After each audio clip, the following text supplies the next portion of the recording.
Hi, today I would like to present a build that I have been working on for the past week. It's a beginner-friendly melee-ish character utilizing the power Spectral helix. It's a perfect skill for players who come from Diablo background, because the playstyle of this character is similar to hammerdin from Diablo 2. This is a build that will let you easily understand and explore the game, because it doesn't use any difficult to understand mechanics or expensive items. Everything is cheap, tanky and deals damage without much investment. First, I would like to show you how this build plays. It is definitely not for everyone, but you have to play it yourself to find out whether you like it or not. Spectral helix is a skill that summons a spectral version of your weapon, which spins in a circle, gaining speed as it goes.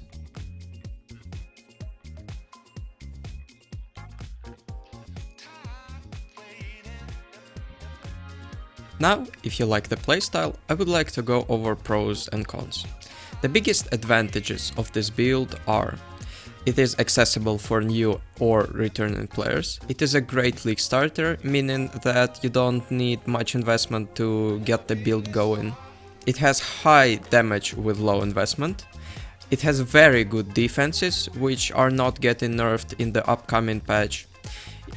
There is only one mandatory unique item, and it is suitable for solo self-found mode if you're into that. The significant disadvantages of this build are: it has a DPS ceiling, meaning that you shouldn't expect this build to go over 5 to 7 million DPS, and some people find the playstyle clunky, but if you like the playstyle, it's not really a disadvantage. Because my video focuses on players who are just starting the game, I would like to go over some tips and tricks to make your progression through the campaign smoother. Pathofexile is a very complicated game with hundreds of active attacks, also known as gems, and a giant skill tree. Because of such complexity, I have prepared a step-by-step leveling section of my guide that you can find in the POB. If you don't know what a POB is, I highly recommend you check it out, because the biggest chunk of information of my build you can find there. Moving to the POB itself, I would like to go over some tips and tricks that you might not be familiar with. Here I have made a special step-by-step leveling progression section that you should follow. It will make your playthrough much smoother. Another very important part of my POB are skills. If you click this section, it will take you to the leveling part of my skills progression. Here I have made sections for each part of the game. Don't forget to follow the gems that are listed here. You might also notice that some active gems are supported by other gems to boost their power. The importance of such support gems is shown in the list of priority, so if you have enough sockets and links between them, you can use more supports. If you don't, then just use what you have at the moment. During the campaign, there are certain moments that I would like to go over. First, in Act 2, there is a quest called Deal with the Bandits. There are many outcomes for this quest, and different outcomes give different boosts to your character. I suggest killing all bandits to gain 2 additional passive points. This is the strongest outcome for my build. Additionally, I would like to go over Ascendancy. You gain Ascendancy when you finish Labyrinth of Ascendancy, at the end of which you will be able to choose from 3 subclasses: Gladiator, Champion and Slayer respectively. I chose Champion because it gives most damage and defenses available for my build. The progression in which you have to take passive points in your Ascendancy is shown on the screen and in the POB. Also, I would like to mention my Pantheon choices. You unlock Pantheons at the beginning of Act 6, and by the end of the campaign you will be able to use all Souls of Gods. I suggest using upgraded Soul of the Brine King to gain freeze immunity as well as reduced chill effect. This is a very helpful mechanic. For our minor god, I went for Soul of Abirath, because it gives less ignite duration and immunity to burning ground, which is also super helpful.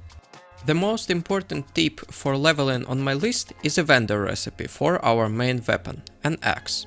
It's exceptionally easy to do if you follow this 5-step guide. First, you should buy a rustic sash from any vendor who sells it. As an example, in Act 1 it is sold by Nessa. Then, you have to buy the best normal rarity, also referred to as white, axe. In Act 1 it is sold by Tarkly.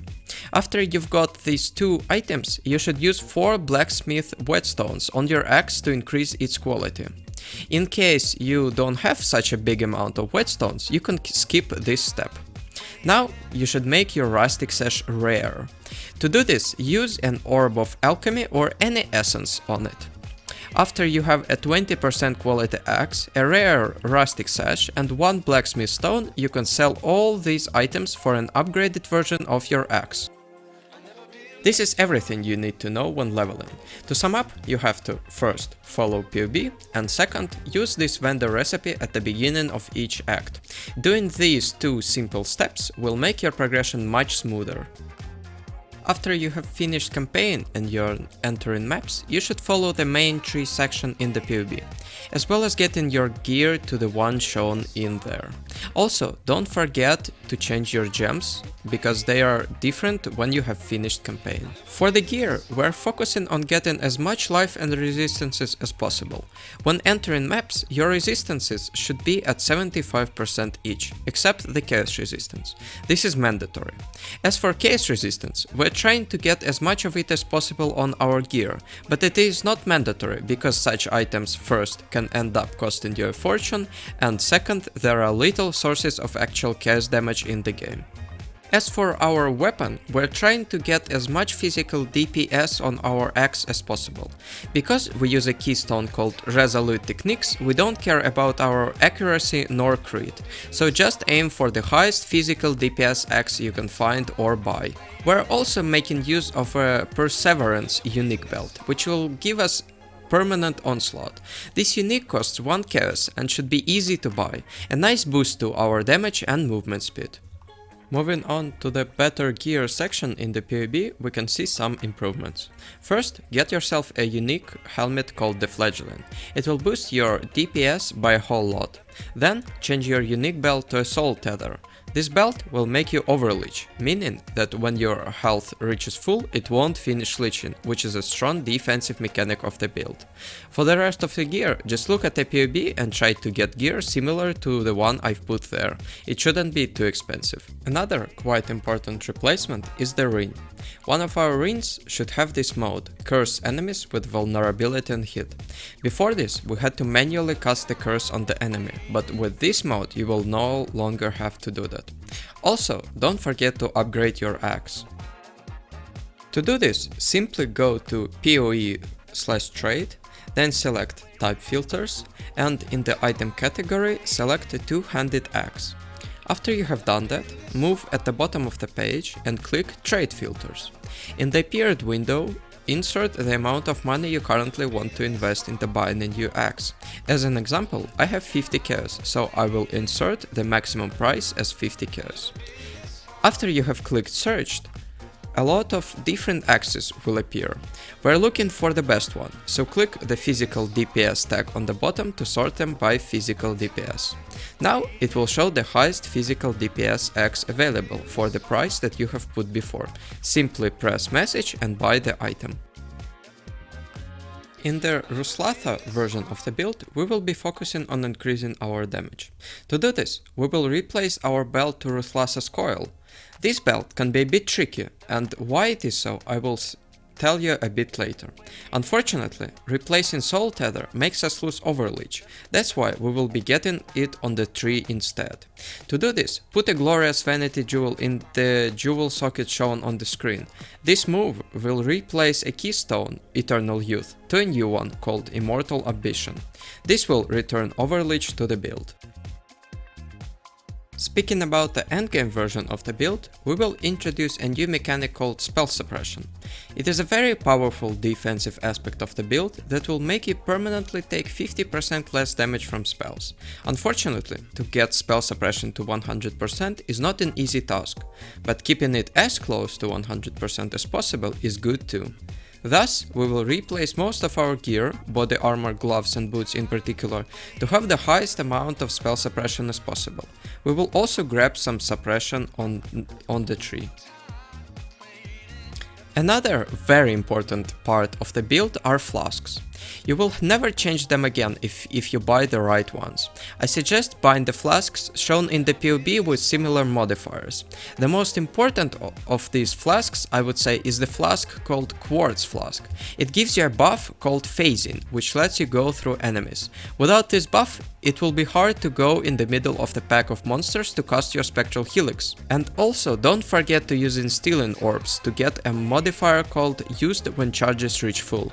It is a very handy mode with which you won't have to use your flasks anymore, except your life flask.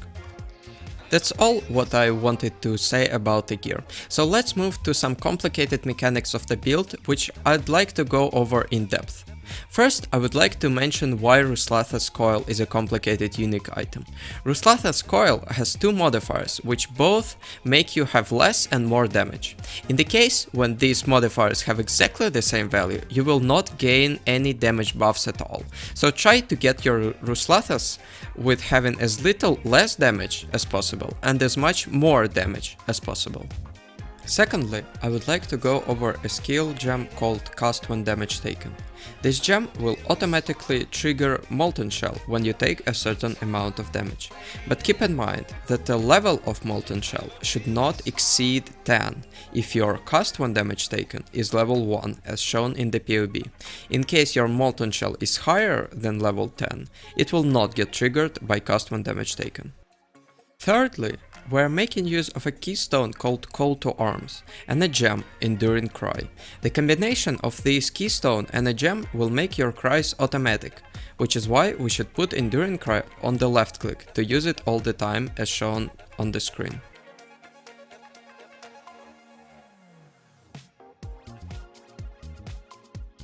Now I would like to tell you about Anoints. You might have seen that in the POB there is a skill that we use, but it is not connected to the tree. To get this skill, we're anointing it on our amulet. To do this, first you have to buy 3 types of different oils. 1 verdant, 1 teal and 1 crimson. Then go to Kasse and give her your current amulet as well as these 3 oils. This will anoint the node. Then I would like to give you some information on the use of Rage and Berserk in particular. We gain Rage just by attacking monsters. Rage gives us more damage, attack speed and movement speed. When we use Berserk, our damage will be gone in a few seconds, giving us a big boost to our damage. That's why I suggest you using Berserk only on bosses when you have the maximum amount of Rage, which is 55. And by far the most complicated mechanic on my list is Call of Steel. This is a skill you get when you have any of the 3 steel skills. This is also a reason we have Splitting Steel in our gear, which we never use. Call of Steel makes you blow up enemies impaled by your attacks. A long story short, you impale enemies with Spectral Helix, then press Call of Steel and the enemies which were not killed by Helix will blow up from Call of Steel.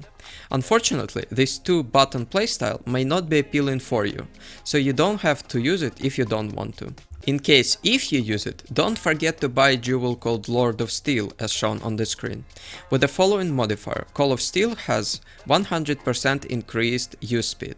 This will ensure that your Call of Steel will cast immediately. I also suggest you buying this jewel with a modifier Corrupted Blood cannot be inflicted on you, but this might end up costing you a fortune, so you can skip this step. Now I would like to mention which map mods you should avoid. The only impossible map mod for this build is a percentage of physical damage is reflected to you. Starting a map with this mode will basically guarantee your death, because Helix will one-shot you. Then a map with cannot regenerate health is possible, but may be a bit problematic. Another mod I would avoid is cannot leech life from monsters. Because leech is a very important defensive layer of our character, I would just skip it. This is everything I have prepared for this guide. I tried to comprise most of the information for this build in the video, but I may have forgot about something. Don't forget to check a notes section in the POB, because it has an explanation for most of the mechanics of the build. Also, I would like to mention that this character does not reach its full potential in my endgame version of it, because there are many possibilities to improve it. My endgame version should be quite accessible to beginner players, which is the reason I didn't focus on better but more expensive versions details of the build. If you enjoyed my first ever guide, don't forget to subscribe. I would also like to give shoutouts to Kaiser for making the idea for this build in the first place. You can find his channel down in the description. Also, if you encounter any problems with the build, or you just want me to look at your POB, don't forget that you can message me on Discord that you can find in the description down below, or write down in the comments. Thanks for watching my guide.